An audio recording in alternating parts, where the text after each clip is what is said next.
Well, hello, this is the tour of Almighty Studios' Gallerie Macabre, including the museum, my collection, and everything involved.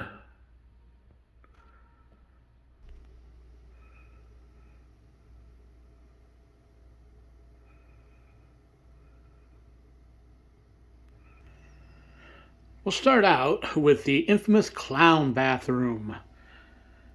From the time I was a child, I was always afraid of clowns, especially those of the circus and parade variety. So, what else to do but make the bathroom clown themed?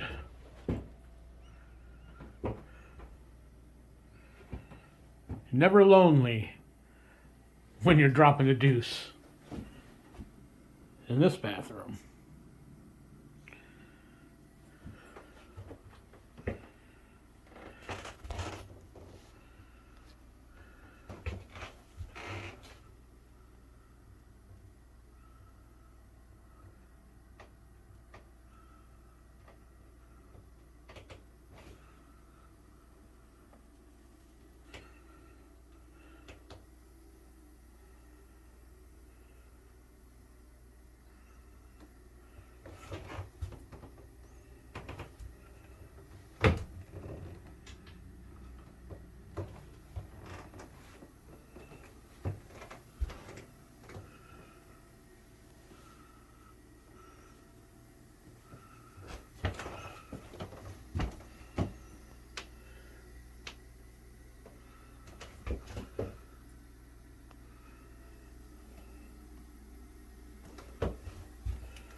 Now, the first thing you see when you walk into the studio and museum and gallery are different paintings people have done of me over the years. Now, my plan for these is one day when I leave this realm of the living to take my cremains and include them in the various portraits people have done of me. This isn't necessarily a portrait of me per se, but this is an ancient painting of Bacchanal. And boy, doesn't that Bacchanal look familiar. Here's a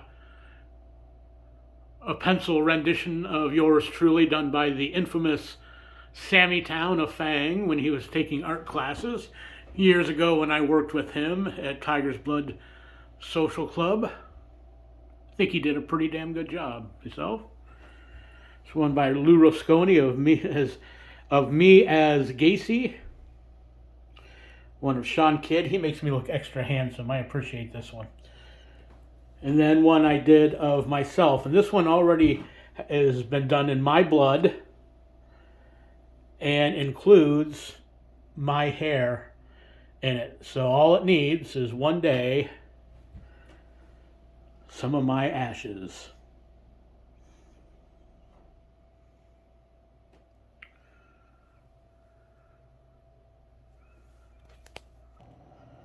I also have this shrunken head that I would love to have my cremains added to one day.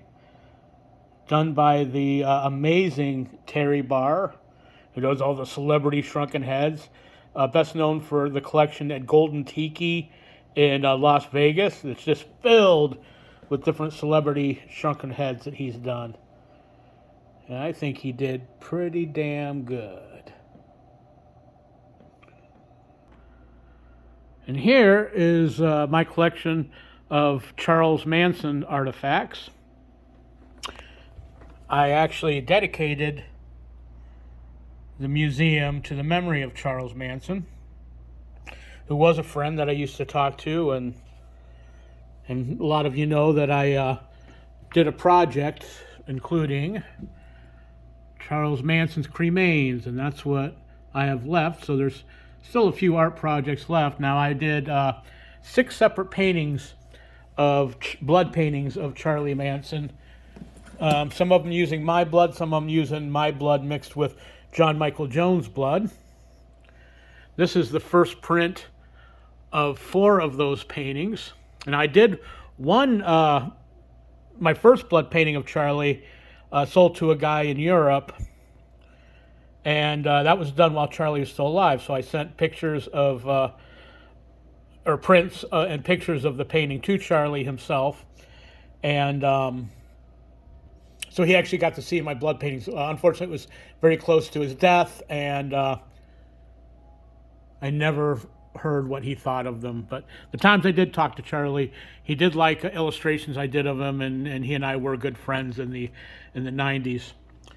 Also included in my collection is a sweatshirt that was owned by Charlie, and that was gifted to me by the one and only John Michael Jones.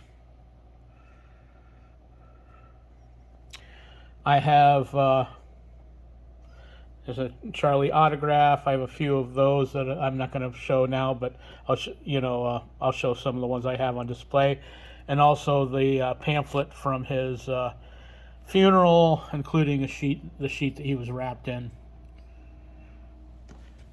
A postcard to Joe Young of Anti-Scene from Charlie. A large portion of Charlie's hair that I included in the paintings I did of him, the blood paintings, and those are spread all over the world. Some Charlie action figures, some artifacts from Spawn Ranch, other Charlie items, also a mask that Rick Fisher did that was a tribute to my blood painting of Charlie. That includes some of Charlie's cremains in the eyes. And this is I made 50 prints of the Charlie paintings I did. I've painted him 6 times, including his ashes, and then the one before he had passed away. And these are all the first prints. Number 1 of 50. And they all include a portion of Charlie's cremains. Here's a painting that Charlie signed, and it was released. It was more of a collaboration. I don't think Charlie actually did this artwork. I definitely know it was sold as such, but Charlie did sign it. And I mean, he may have done the artwork. I'm not sure. I've heard rumor that he had other inmates do artwork for him that he would just sign. A couple action figures they made with portions of his writing. And there's a kind of memory of Charlie.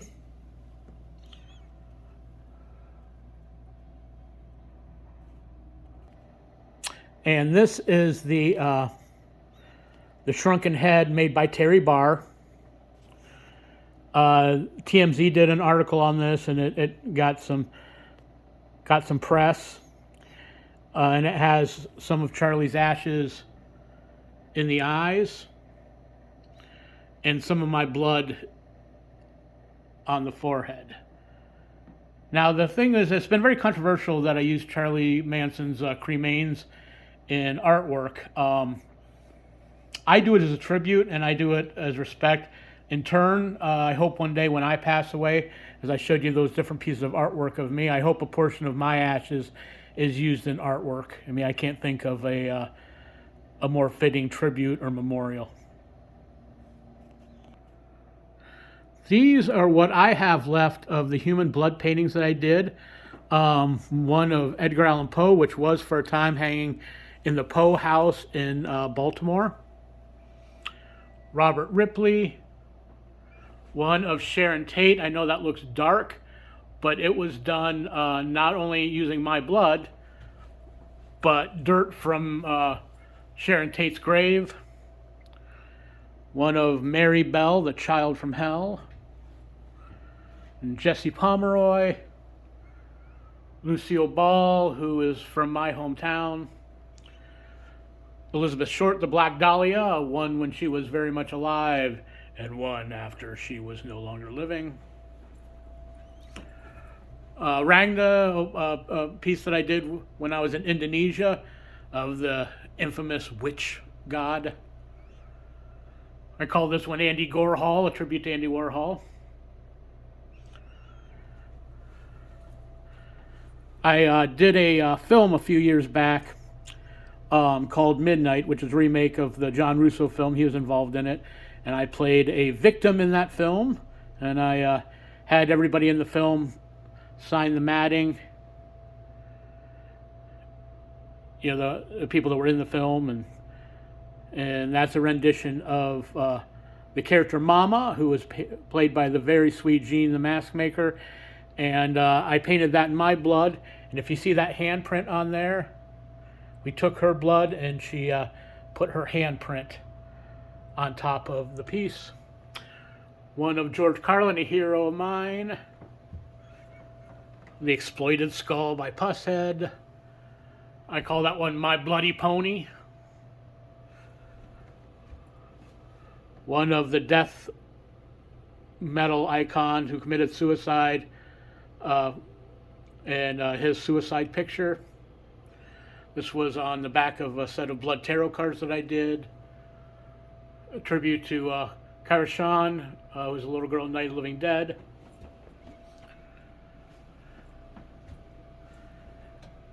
A child skull painting I did. One of an ex of mine, Miss Liz Minkowski. Now all of these are different celebrity blood portraits that I did in the performer's blood. That's Razakel. Dana Duffy, who was one of the first female death rockers, death metal bands. George the Giant, who's been in movies like Big Fish, been on American Horror Story sideshow performer. Mr. Jeff Clayton from Anti-Scene. One of Joe Young that I did in Jeff's blood. That was I took the blood before Joe had passed away, and when I got to do the painting, got to the point where I was ready to do the painting, Joe had passed away, so we did a tribute to Joe. This was on display at his funeral. It's Jerry A. from Poison Idea. Jello Biafra. Two of which I did of him. One of He Who Cannot Be Named from the Dwarves, and one of the infamous Sammy Town from Fang, all done in the performer's blood. Oh, I already showed the shrunken heads of myself. Miss Jodie Franco, G.G. Allen shrunken head, a really cool John Wayne Gacy shrunken head. Oh, I forgot to mention when I showed the Charlie Manson one, not only did I put his ashes in the eyes and my blood in the piece, but those gray hairs are Charlie's. So Charlie was added to that as well. Got a Pogo, John Wayne Gacy, taxidermy raccoon.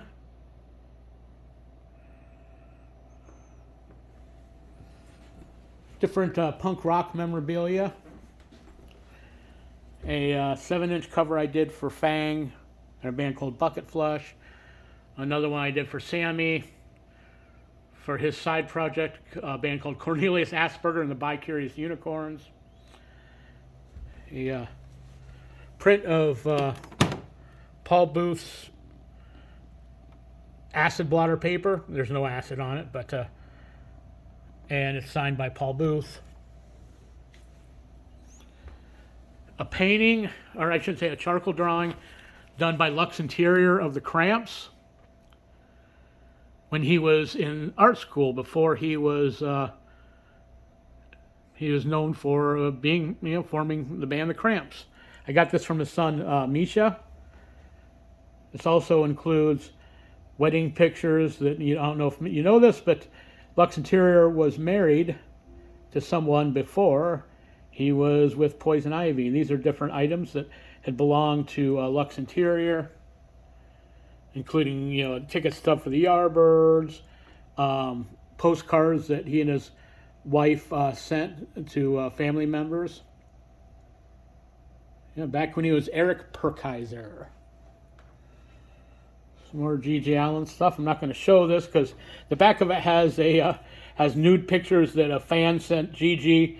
And I do believe he calls her a whale and demeans her in the signature, but writes on it, but in true G.G. Allen style. Different G.G. Allen artwork that G.G. did in prison, as well as letters from G.G. A shirt that had belonged to G.G. back in the Scumfuck days, so very early G.G. stuff. On the back of it, he wrote the words, "Eat shit in his own blood." A essay that G.G. wrote from prison, explaining in detail what his mission was. This is probably the clearest G.G. writing I've ever seen. It looks like a little kid writing an essay in middle school. But it's a very thorough, long letter explaining what his mission was. Some Sickrick masks of G.G. and a painting done by G.G. Allen's mother. Print of a painting I did of G.G. Allen with my blood spattered around the matting. Different album covers that I've done over the years.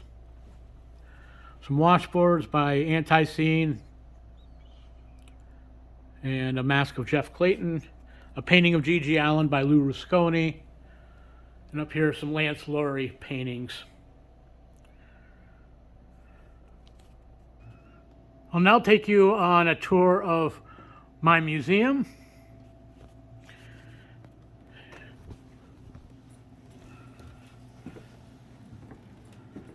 Here are various post-mortem pictures.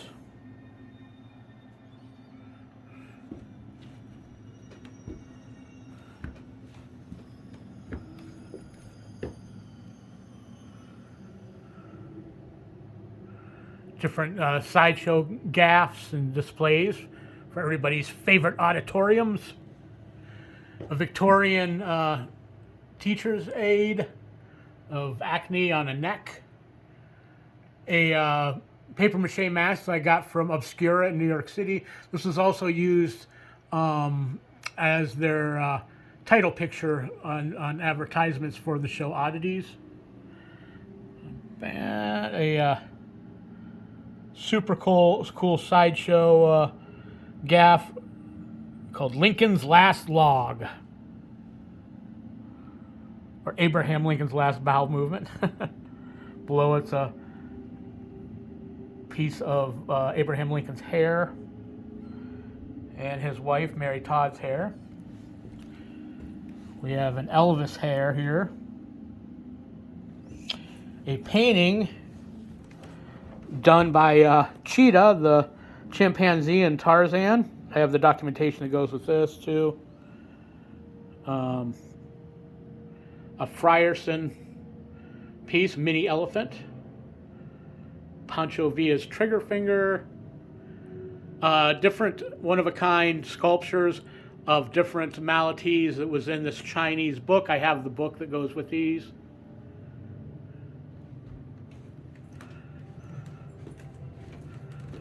A chastity belt.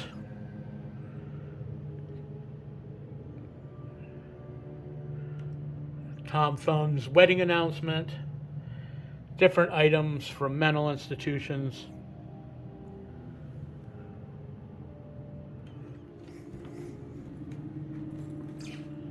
Over here, different animal bones. Bone saws, a vampire hunting kit. Really nice one. Another Mark Frierson, the Mud Man, or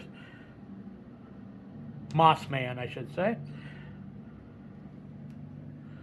Different animal bones, deformed goat, some hair memento moris, Victorian memorials of dead relatives and loved ones, and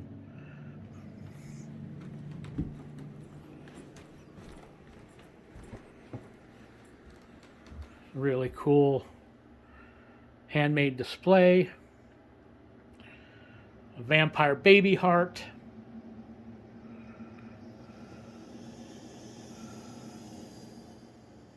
And a blood painting of a bull.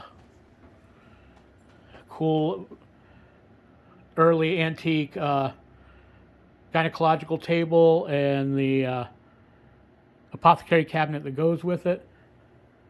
A cool a baby bear, taxidermy piece, a really nice black bear skin rug, and various animal bones and medical instruments. I have this guy. It's a brown bear skin rug. He's pretty beat up. He's not in great shape, but looks great in the museum here. Different mummified animals and animal bones. I have a horse that was euthanized with a shot to the head. A lot of mummified cats. This cool little monkey. A monkey's paw. Make all your wishes on. Some Kapala skulls, monkey. Got some two-headed kitty in a jar. A kitty with one head and two bodies. Diaphanized piglet. You got a Fiji mermaid here. This was a Frierson. And another Fiji mermaid hidden down here.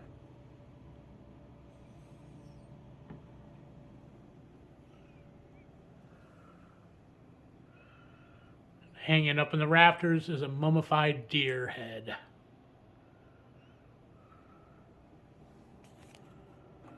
And here's a gift. This bird, somebody from the New York Chicago County Health Department gave me this. He had to investigate. A bird actually landed and impaled itself on a stick. And this is that bird. And he named it Vlad the Impaled.